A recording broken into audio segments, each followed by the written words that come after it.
Hello friends, మనం మహాభారతం అనుశాసనిక పర్వంలో భాగంగా సప్త ఋషులకు వృషాదర్భికి జరిగినటువంటి సంవాదం గురించి తెలుసుకుందాం. ధర్మరాజు భీష్మాచార్యులు వారిని ఈ విధంగా అడుగుతున్నారు.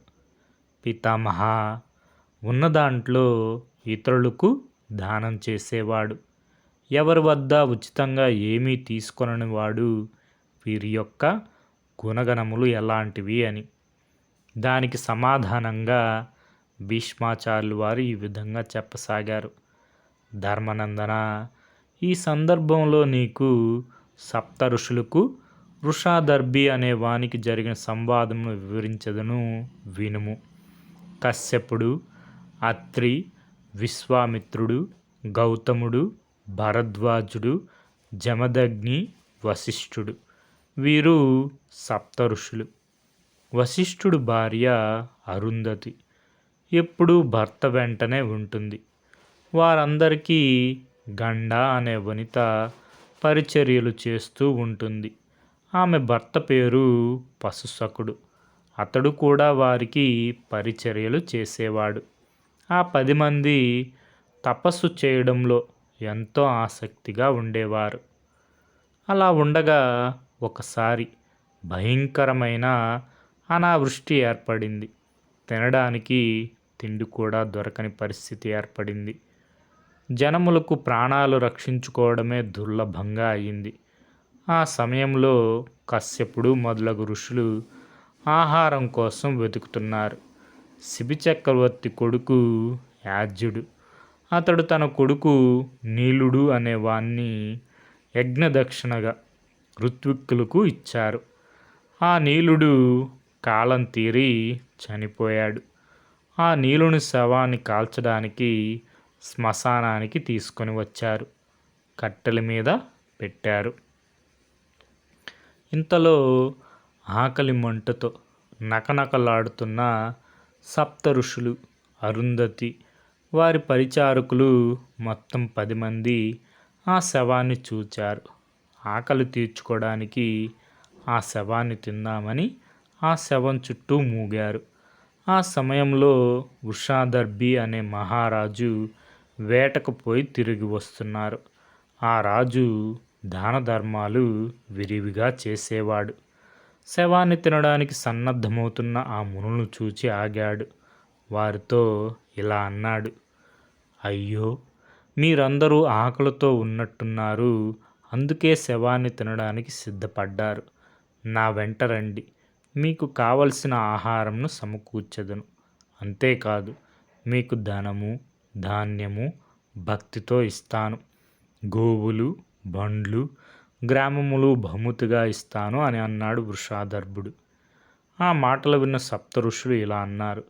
ఓ మహారాజా, మేము ఎవరి వద్ద ఏదీ పుచ్చుకొనము. రాజుల వద్ద చేయి జాచి తీసుకుంటే అది మాకు విషమవుతుంది. నీకు మా గురించి తెలియదు కాబట్టి అలా అంటున్నావు. మేము ఏమీ తీసుకొనము అని అన్నారు. రాజు మనసుకు ఎంతో బాధ కలిగింది. అక్కడి నుండి తన రాజధానికి వెళ్ళాడు. కొన్ని కృత్రిమమైన ఫలములను తయారు చేసి వాటిలో బంగారం పెట్టి వాటిని తీసుకొని పోయి మునులకి ఇవ్వమని తన మంత్రులను పంపాడు. ఆ ప్రకారమే మంత్రులు ఆ ఫలములను తీసుకొని పోయి సప్త ఋషులకు ఇచ్చారు. వారు వాటిని ముట్టుకొని అవి బరువుగా ఉండడం గమనించారు. వాటిలో బంగారం ఉందని గ్రహించారు. వాటిని సున్నితంగా తిరస్కరించారు. ఆ మంత్రులు తిరిగిపోయి రాజుతో ఈ విషయం చెప్పారు. వృషాదర్భునికి కోపం వచ్చింది. వెంటనే ఒక హోమం చేయించాడు. ఆ హోమం నుండి కృత్తి అనే రాక్షసిని ఆవాహన చేశాడు. హోమంలో నుండి కృత్తి అనే రాక్షసి పుట్టి అతని ఎదురుగా నిలబడింది. రాజా, నాతో పని ఏమి అని అడిగింది. నీవు వెళ్ళి కశ్యపుడు మొదలగు ఋషులను ముక్కలు ముక్కలుగా నరుకు అని ఆజ్ఞాపించాడు. ఆ రాక్షసి వెంటనే సప్త ఋషుల వద్దకు వెళ్ళింది. ఆ సమయంలో సప్త ఋషులు అడవులలో కాయల కోసం పండ్ల కోసం వెతుకుతున్నారు. ఆ సమయంలో సునస్సకుడు అనే సన్యాసి వారి వద్దకు వచ్చి వారికి నమస్కరించారు. అతడు కూడా వారితో కలిసి ఆహారం కోసం తిరుగుతున్నాడు. వారికి ఏమీ దొరకలేదు. కనీసం తామరతుండ్లైనా నములుదామని ఒక కొలను వద్దకు వెళ్ళారు.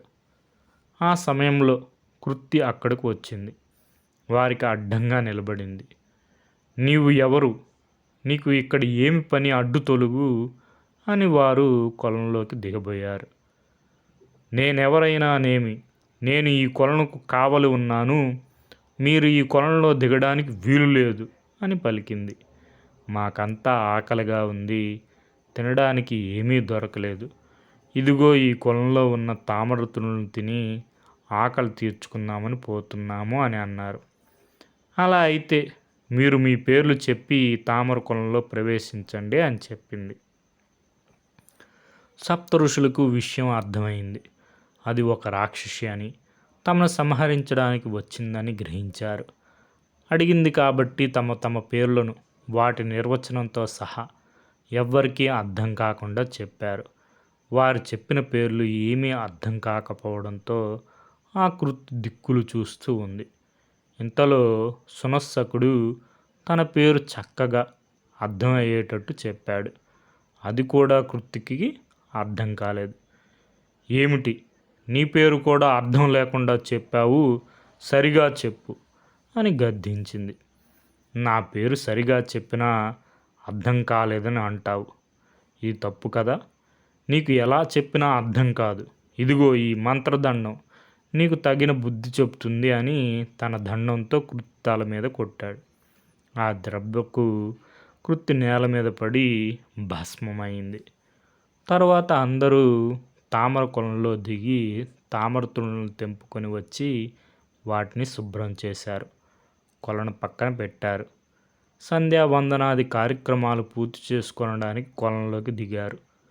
వారు కొలను బయటకు వచ్చి చూసేటప్పటికి ఆ తామరతుండ్లు లేవు. చుట్టుపక్కల చూచారు. ఎక్కడా కనపడలేదు.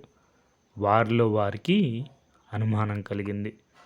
సునస్సకును మధ్యవర్తిగా పెట్టుకొని ఈ కింది విధంగా శపథం చేయసాగారు. ముందు అత్రిడి ఇలా అన్నాడు. నేను కనుక తామరతుండ్లు దొంగలించి ఉంటే ఆవును తన్నడం వలన, సూర్యుని ఎదురుగా మలమూత్రములు విసర్జించినందువలన, వేదములు చదవకూడని రోజున వేదాధ్యయనం చేయడం వలన కలిగిన పాపాలు నాకు కలుగుగాక అని శపథం చేశాడు. తర్వాత వశిష్ఠుడు లేచి, ఈ తామరతునులు దొంగిలించిన వాడు వేదాధ్యయనం మానిన పాపము, సన్యాసిగా ఉండి కామకలాపాలు చేసిన పాపము, కుక్కను వెంట పెట్టుకొని తిరిగిన పాపము, కన్న కూతురుని అమ్ముకున్న పాపము, శరణు అని వచ్చిన వారిని రక్షించని పాపము, ఎదుటివాడి దగ్గర ఏమీ లేదని తెలిసి కూడా వాడిని దానం అడగడం మొదలగు పాపములు తామరతుండ్లు అపహరించిన వాడికి చుట్టుకుంటాయి అని పలికాడు వశిష్ఠుడు. కశ్యపుడు లేచి ఇలా అన్నాడు. అవసరం లేకున్నా మాంసం తినడం, న్యాయ సభల్లో ఒకరి పక్షం వహించడం, దుష్టులకు దానం చేయడం, కట్టుకున్న భార్యతో పట్టపగలు రతి చేయడం, విద్యావంతులైన బ్రాహ్మణులు లోభబుద్ధితో ఏడ్పించడం, సరుకునంతా ఒకేసారి కొని తర్వాత లాభాలకు అమ్ముకోవడం, ఈ తామరతుండ్లు దొంగిలించిన వాడికి పైన చెప్పిన పాపములు చుట్టుకుంటాయి అని పలికాడు కశ్యప మహాముని. తర్వాత భరద్వాజుడు లేచి, ఈ తామరతుండ్లు అపహరించడం ఎటువంటిదంటే, జ్ఞాతులు అంటే దాయాదుల పట్ల, గోవుల పట్ల, స్త్రీల పట్ల ధర్మం విడిచి అతి క్రూరంగా ప్రవర్తించడం లాంటిది. ఇంకా యజ్ఞకుండంలో వేయవలసిన హవిస్సును కంపల్లో మండుచున్న అగ్నిలో వేయడం, గురువును కించపరుస్తూ విద్య నేర్వడం లాంటిది కూడా అని అన్నాడు భరద్వాజుడు. తర్వాత జమదగ్ని లేచి ఇలా అన్నాడు. ఈ తామరతుండ్ల దొంగతనం ఎలాంటిదంటే, రజస్వలైన భార్యతో సంభోగించడం, తాగే నీటిలో మలమూత్రాలు విడవడం, ఎప్పుడూ పగ ప్రతీకారాలతో రగిలిపోతూ ఉండడం, భార్య సంపాదన మీద జీవించడం ఈ తామరతుండ్లు దొంగలించడంతో సమానము. ఇతరులను అతిథులుగా ఆదరించడం బదులు తమలోనే ఒకరినొకరు అతిథులుగా ఆదరించుకోవడం, అనవసరంగా పగను పెంచుకోవడం, పాడి ఆవును కొట్టడం, వీటికి ఏ పాపం వస్తుందో ఈ తామరతుండ్లు దొంగలించిన వాడికి అటువంటి పాపం సంక్రమిస్తుంది అని అన్నాడు. తరువాత గౌతముడు లేచి వేదము చదువుకొని కూడా వేదాధ్యయనం చేయకపోవడం, రోజు అగ్నిహోత్రం చేయడం మానడం, మద్యం విక్రయించడం, వర్ణ సంకరం చేసి శూద్రశ్రీని పెళ్లి చేసుకోవడం మొదలగు పాపములు ఈ తామరతుండ్లు దొంగకు సంక్రమిస్తాయి అని అన్నాడు గౌతముడు. తరువాత విశ్వామిత్రుడు ఇలా అన్నాడు. పనికి వచ్చేవారిని వదిలిపెట్టి పనికిరాని వారిని పనిలో పెట్టుకోవడం, అధర్మవర్తనుడై కపటుడై రాజును సేవించడం వంటి పాపములు ఈ తామరతుండ్లు దొంగతనంకు సాటి అవుతాయి అని అన్నాడు. ఇదంతా విని అరుంధతి నవ్వి ఇలా అంది. ఎప్పుడు అత్తగారిని ఆక్షేపించడం, తిట్టడం, భర్త పట్ల అనుచితంగా ప్రవర్తించడం, వండుకున్నది ఎవ్వరికీ పెట్టకుండా తానే తినడం, ఈ పాపములు అన్నీ ఈ తామరతుండ్లు దొంగలించిన వాడికి తగులుతాయి అంది అరుంధతి. ఇంతలో సేవకురాలు గండ ఇలా అంది. వంట వండిన తరువాత తానే ముందు తినడం, పని చేయడంలో సోమరిగా కుటిలంగా ఉండడం, అబద్ధాలు చెప్పడం, కన్న కూతుర్ని డబ్బుకు అమ్ముకోవడం, మంచి వారికి కీడు చేయడం మొదలగు పాపములు ఈ తామరతుండ్లు దొంగలించిన వాడికి తగులుతాయి. అదీ కాకుండా ఈ తామరతుండ్లు దొంగలించిన వాడి జీవితం అంతా ఒకరికి దాస్యం చేస్తుంటాడు అని పలికింది గండ. ఇదంతా విన్న సునస్సకుడు ఇలా అన్నాడు. ఈ తామరతుండ్లు ఆ దొంగకు ఇవ్వడం వేదాంగములు చదివిన బ్రాహ్మణోత్తమునికి తన పుత్రికను కన్యాదానం చేయడం లాంటిది అని అన్నాడు. ఆ మాటలకు అందరూ ఆశ్చర్యపోయారు. అదేమిటి, నువ్వు ధర్మవచనాలు పలుకుతున్నావు అంటే ఈ తామరతుండ్లు నువ్వే దొంగలించావా అన్నమాట. ఆకలితో అల్లాడిపోతున్నాము, దయచేసి ఆ తామరతుండ్లు మాకు ఇవ్వు అని అడిగారు. అప్పుడు సునస్సకుడు ఇలా అన్నాడు. అయ్యా, నిజం చెప్తున్నాను. ఈ తామరతుండ్లు కనపడకపోతే మీరందరూ ఏమనుకుంటారో అని తెలుసుకోవడానికే ఈ తామరతుండ్లను దాచిపెట్టాను. ఇవిగో తీసుకోండి, మీ ఆకలి తీర్చుకోండి అని దాచిపెట్టిన తామరతుండ్లను తెచ్చి ఇచ్చాడు. ఇంకా ఇలా అన్నాడు. మహానుభావులారా, మీ మీద కోపించి మిమ్మల్ని చంపడానికి హోమగుండం నుండి కృత్తి అనే రాక్షసుని సృష్టించి మీ మీదకి పంపాడు వృషాదర్భి మహారాజు. అది తెలిసి నేను ఆ రాక్షసుని చంపాను. ఇంకా దాపరికం ఎందుకు? నేను దేవేంద్రుడును. మీరంతా లోభత్వం వదలడం వలన మీకు పుణ్యలోకాలు సిద్ధించాయి. రండి, పుణ్యలోకములకు వెళ్దామని అన్నాడు దేవేంద్రుడు. సప్త ఋషులు అరుంధతి పుణ్యలోకాలకు వెళ్ళారు. ధర్మనందన, ఇదంతా వారు ఇతరులను ఇచ్చినది పుచ్చుకొనకపోవడం, లోభం విడిచిపట్టడం అన్న సద్గుణముల వలన జరిగింది. నీవు కూడా లోభమును విడిచిపెట్టు, ఒకరి సొత్తుకు ఆశపడకు అని భీష్మాచార్యులు వారు ధర్మరాజుకి సప్త ఋషులు వృషాదర్భికి జరిగినటువంటి సంవాదం గురించి వివరించారు. ఇది మనకి మహాభారతం అనుశాసనిక పర్వం తృతీయ ఆశ్వాసంలో ఉంటుంది. మూలం మహాభారతం, తెలుగు అనుసరణ కవిత్రయం పాదరేణువు మొదలు వెంకట సుబ్రహ్మణ్యం గారు. Okay friends, thank you for watching.